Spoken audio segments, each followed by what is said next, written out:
আমি আজকে সমুদ্রের কাছেই থাকবো। মানে এই ডাবের মধ্যে চিংড়ি মাছ মিলেমিশে তার ডাবের সেই রসালো স্বাদের সাথে মিশে যে কি অপূর্ব একটা স্বাদ তৈরি করে না, আর সেটা আজকে আমি দেখাবো।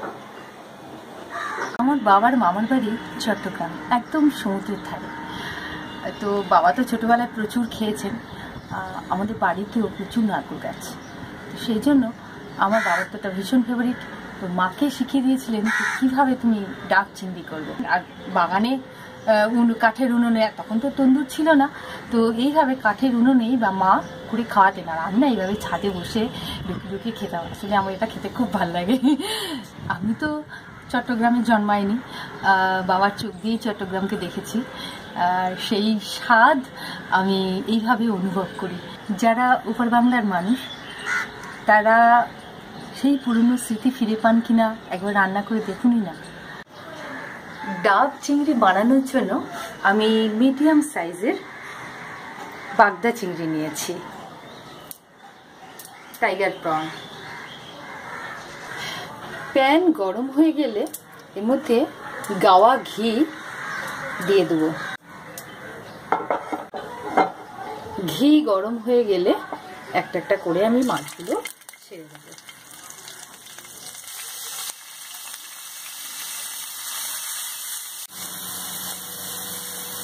চিংড়ি মাছগুলো আমি ভালো করে ধুয়ে হলুদ লবণ একটু মাখিয়ে রেখেছিলাম, এগুলোকে সাইডে সরিয়ে দিয়ে একটু ঘি দেবো, দিয়ে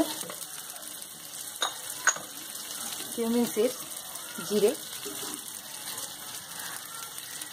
তেজপাতা। আমি 250 গ্রাম চিংড়ি নিয়েছি, তার জন্য আমি 2 চামচ অনিয়ন পেস্ট, আদা পেস্ট, চামচ জিরের গুঁড়ো কিউমিন পাউডার, ধনে গুঁড়ো করিয়েন্ডার, 1/2 চা চামচ চিলি পাউডার, সামান্য গরম মশলা গুঁড়ো, আন্দাজ মতো লবণ, সামান্য হলুদ। এবার ভালো করে মিক্স করে নেব। নরম শাঁসওয়ালা ডাব নিয়েছি, এরকম মুখটা কেটে নিতে হবে। এবার এর মধ্যে চিংড়ি, রান্না করা চিংড়িগুলো এক এক করে ভেতরে দিয়ে দেব। এবার এর মুখটা চাপা দিয়ে দিতে হবে। মুখটা ডো দিয়ে এইভাবে সিল করে দিতে হবে।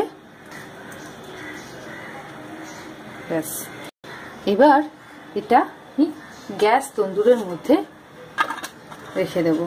এভাবে এবার এটা চাপা দিয়ে দিতে হবে। এই চাপা অবস্থা 45 মিনিট রাখতে হবে এবং গ্যাস সিমে থাকবে। ডাব চিংড়ি রেডি। আমি মুখটা খুলে দেখে নিয়েছি। ওয়াও, ও কি রসালো, একটু টেস্ট করতেই হবে।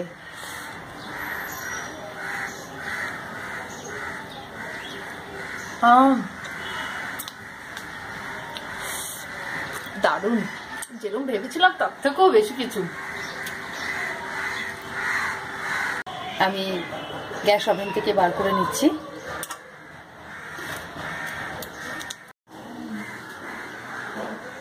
আমার ডাব চিংড়ি রেডি। আর কেমন লাগলো সেটা ট্রাই করে আমাকে জানাবেন।